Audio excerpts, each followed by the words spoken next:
me.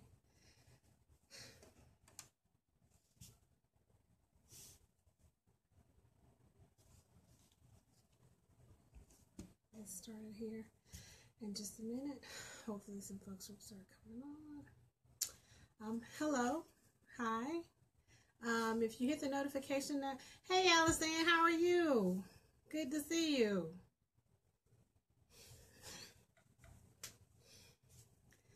Good to see you. How has your Sunday been? I'm going to wait for a couple more people to jump on the broadcast, and I'm going to go ahead and get started in about a minute. Maybe about 2 minutes. Yeah. I hope you had a good Sunday. I had a pretty good, productive Sunday with myself. Okay, I'm going to go ahead and get started. Hello, I am Regal Cameron from regalcameron.com. I am an author, speaker, life coach, and empowerment. I'm sorry. Hold on just a second. I have a kitty cat that just walked in the room. Hold on just a moment. Hey, Simon, how you doing? Out. Out the room. Out, out, out, out.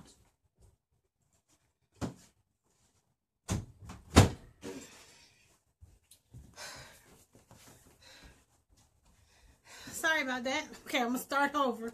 Hey, Simon, how you doing? Okay, I am Regal from regalcameron.com. I am a life coach, a speaker, and an author, and I empower women to face their fears, let go of their pain, and push past their, also push past their pain so that they can heal the child within so the adult can live. You can find me on Facebook and Twitter at Regal T. Cameron, and on Instagram you can find me at Regal's Gems. Hi Sherry, hey Nadia. So today I had announced earlier this week that I had 2 subjects that I wanted to talk about, and the one that won out was learn to stand in your truth, and be your authentic you.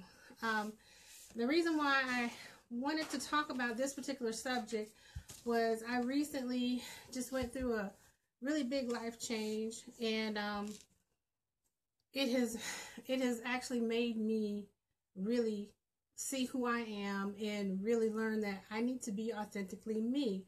But this didn't just start just a few months ago. This actually started probably about 23 years ago. And basically I went through a period of where I was just really, really angry, and I noticed it one day. I was sitting down on my lunch hour, and I write poetry, and I write about things in my life. And as I was writing, I'm sitting here, I'm in Subway eating my sub, just doing what I do every day. And as I read the poetry and kind of reviewed what I was writing, I realized that I was really angry. And I was trying to figure out, why am I so angry?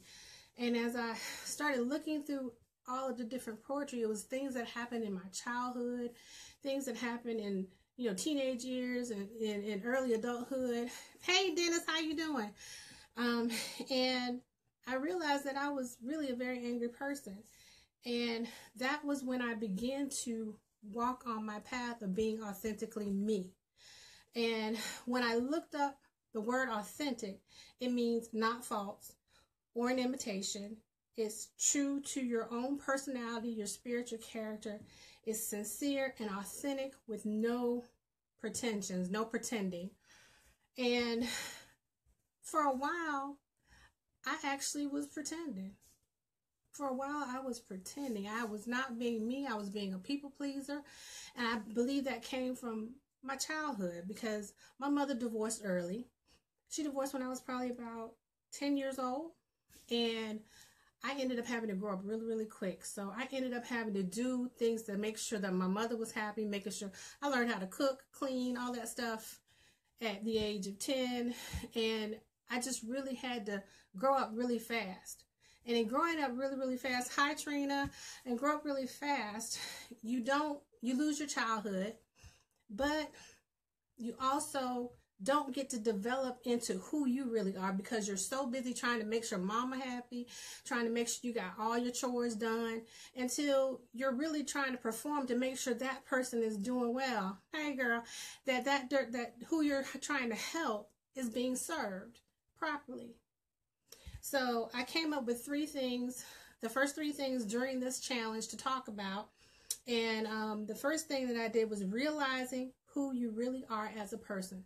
At 29 was when I had that epiphany, sitting in Subway eating my lunch during my lunch hour. When I was writing in my journal, I realized that who I was that angry black woman. I mean, I was pissed. I was pissed at men. I was pissed. I hadn't forgiven my mother. I hadn't forgiven the men who hurt me in my life. And I was angry at myself because even though I had a whole lot of things that went wrong in my life, I was molested at 11. I was actually molested for a whole year before my mother caught him. I told my mom that her boyfriend was molesting me, but she didn't believe me. And it went on for a whole year until she finally caught him. So I was angry at her for that. I was angry at how she showed favoritism over me and my brother. She favored my brother. He got everything he wanted. I got in trouble for everything he did. So I was angry with him. I was just angry at my life. And I was angry at a couple of bad relationships that I had, actually more than a couple, but bad relationships that I had where I couldn't figure out why I was always getting hurt. And I I realized later in life that it was because I was always giving, and not realizing that I am set up to receive. I'm a woman. Women are set up to receive from men. Men are supposed to be the head. They're supposed to be the givers. They're supposed to be the providers. And I was switching a role because in my early years, having to make sure my mother had everything she needed as far as the house was concerned, I was always giving to her. So that spilled over in other relationships. And as I was writing that day, I was actually in Sanford, Florida. I was working at a network marketing company that distributed out vitamins. And I sat there and I realized, wow, all these things that have happened in my life, and I had not reconciled them. I had not forgiven. I was still angry. I went through a period in my life where I wouldn't even let men talk to me. I mean, literally, I would not let them talk to me. I would not. If I saw that he was about to speak to me, I would say, don't even open up your mouth. Don't say nothing to me. Keep it moving. I don't even want to be bothered. Deuces, get out my face. I mean, literally, I had a very bad attitude. And while I was sitting there, I was like, okay, I got to get rid of this. I cannot be this person anymore. And the first thing you have to do whenever you're not being your authentic you have to realize that there's something wrong with you. And it may be that you need to forgive what was done to you in your past. And maybe you may have to let some people go, but you have to really realize that, wow, maybe I got a problem. Okay. And once you do that, then you start to take the steps to fix that problem. That means you go through a period of, taking action, doing some self-help. What I did was I literally walked into Books A Million and I went to the self-help section. And that was where I found Iyanla Vanzant. I started reading her self-help books. I started reading her books. And as I was reading her books, I was like, wow, I was really jacked up. I was like, ooh. And realizing how jacked up I was, I started working on me. I started loving me. I started, doing daily affirmations. I started saying positive words over myself so that my spirit could change, so that my insides could change. Because when you've gone through a whole lot of negativity in your life, the only way to cancel out that negativity is to start bringing positive things in your life. And that's what I did. I did self-help exercises. I did my writing. I would talk to myself in the mirror. I would literally say positive things to help bring myself out of that mindset that I had been in for years, because it was a mindset. Oh yeah, the Bible, that was me. It was the self-help books, but I also got into my word.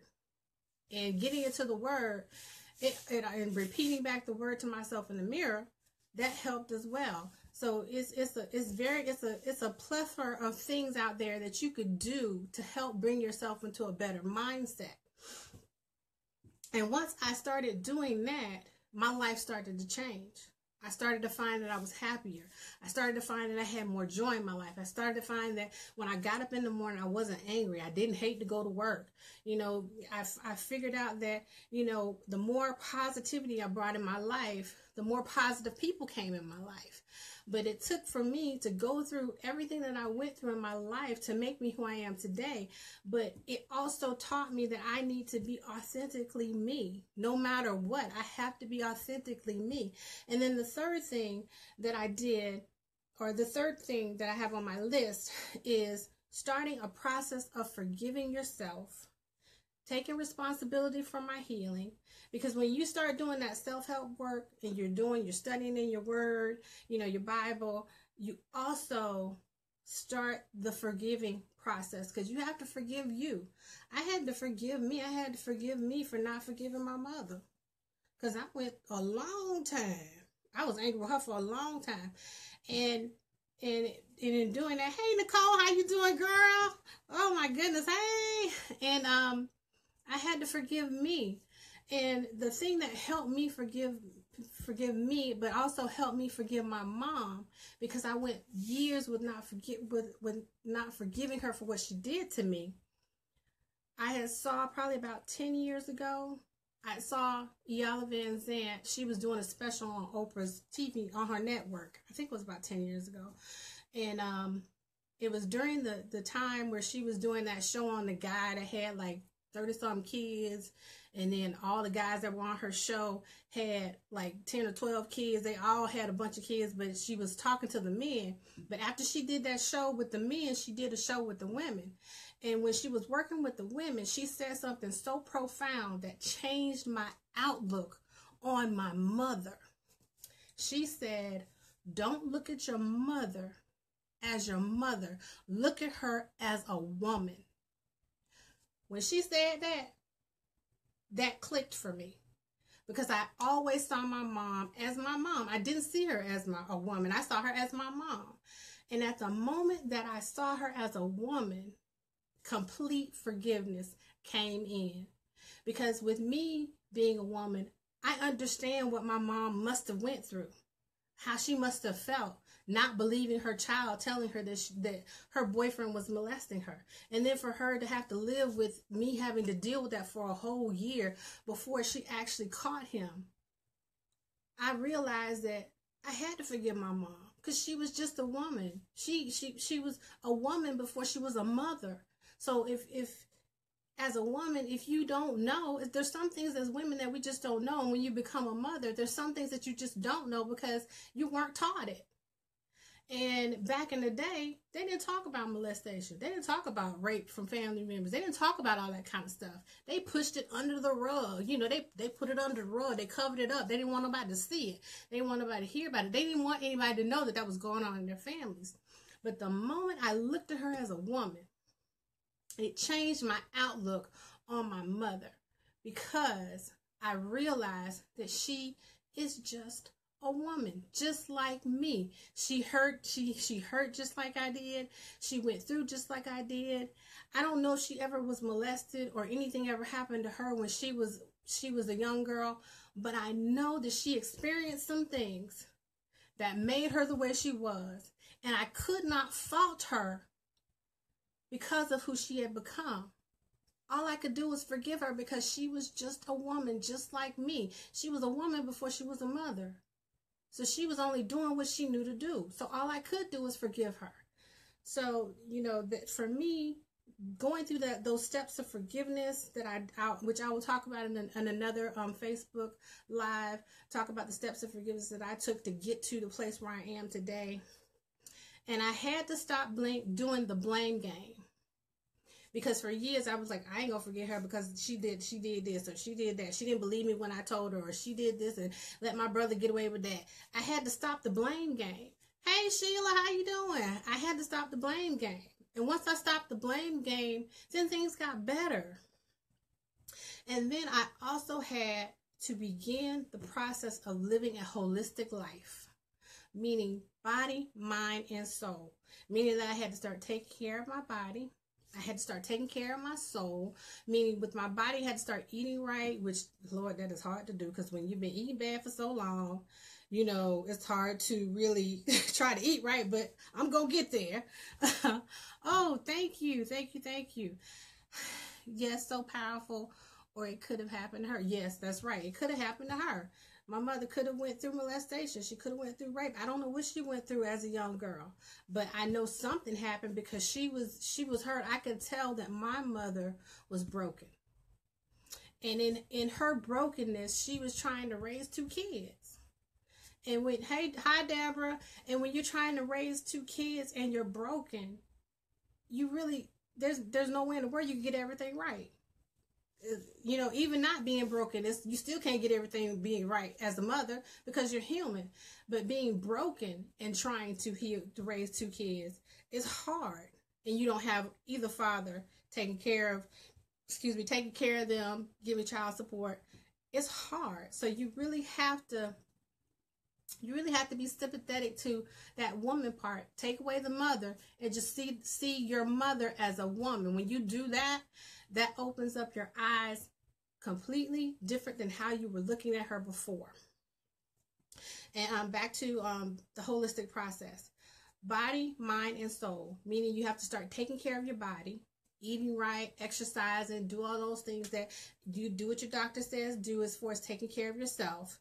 Soul means that whether if you believe in God or if you do yoga or if you're a Buddhist or whatever that thing is, if you meditate every day, read your word every day, you've got to take care of your soul, because with your soul, you got to feed your soul. You can't just leave it out there all flapping in the wind, because then you're going to be jacked up. Hey, Cassandra, how you doing? So, body, mind, and soul. And in your mind, you've got to really take some time. And for me, I do meditate. I do yoga. Yoga is good exercise. Yoga is good for your body. If you've never done it as an exercise, it's awesome. Because if you ever do yoga, I will tell you this much. Do yoga probably about an hour before you go to bed. That will be the best sleep that you will ever have in your life. I never would have thought that was yoga, but I tried it a few years ago. And every time I do yoga right before I go to bed, best sleep ever. But, you have, and it also it calms your mind. You might want to do some meditation. You might want to listen to some jazz music, some slow jazz music, something that's going to, ease your mind. So you have to take care of yourself. You have to go through that forgiveness process. You have to go through, taking responsibility for your healing. You got to do the no blame game. You got to, do that holistic process, body, mind, and soul. And then learning to stand in your truth, being your authentic self, you will free your mind as well as free your life. Because ever since I decided to live in my authentic me, just living in my truth, that has opened up so many doors for me. Because now I am free to be me, unapologetic.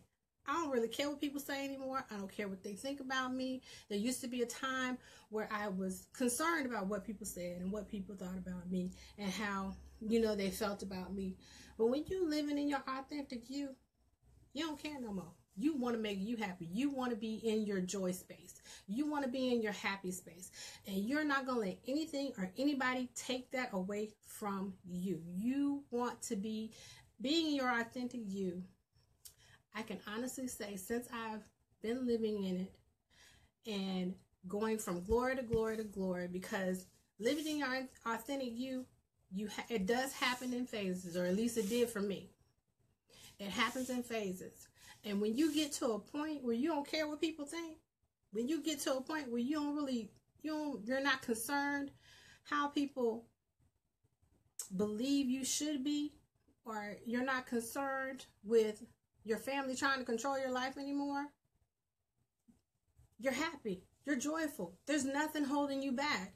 Everything that you thought that you wanted to do, or you was big and bad enough to do, you could do it because you're living your authentic you. You're living in your own space and you're comfortable in your skin. It took me a long time to get comfortable in my skin, But now I'm comfortable in my skin. I'm living my authentic me. I'm going from glory to glory to glory.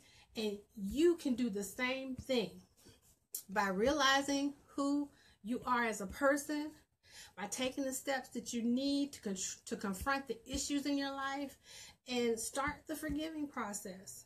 With those three things, you can start the process of living in your authentic you. And I hope you guys liked the Facebook Live tonight. That's all I have for you tonight. Tomorrow I will be coming back to you with 3 more points on living in your authentic you. I'm going to announce that I do have another book coming out. My first book was Divine Intervention, a daily devotional inspired by the Holy Spirit. You can pick that up on Amazon.com, or you can go to my website at regalcameron.com. My next book is called The Mask Behind My Pretty, Unmasking the Secrets No One Would Ever Tell. In that chapter, that's a working title right now because I'm still in the midst of working on the book. I'm almost done with it. Hopefully, I'm hoping to have the book available to you for pre-order, or at least pre-orders by October 2017. I'm hoping to have the book out by November, maybe towards November, December time frame of this year. Have the book out and ready to send out to people. And I will be doing a book tour. So if you would like for me to come to a city near you, I will be putting out the dates that I'm going to announce during the book tour in August of 2017 of this year, later on this year. So I hope you guys enjoyed the Facebook Live tonight. I will be back tomorrow morning at 7 o'clock. So if you're up that time of the morning, I'm usually at work by then, so I'll have some time to get on the Facebook Live. But if you're up and early and you want to check me out, I'll be on at 7 o'clock in the morning. So don't forget, learn to put yourself first. Do for yourself first. Love yourself before anyone else. Then you can serve someone else from your overflow. Thank you, and y'all have a good evening. Bye.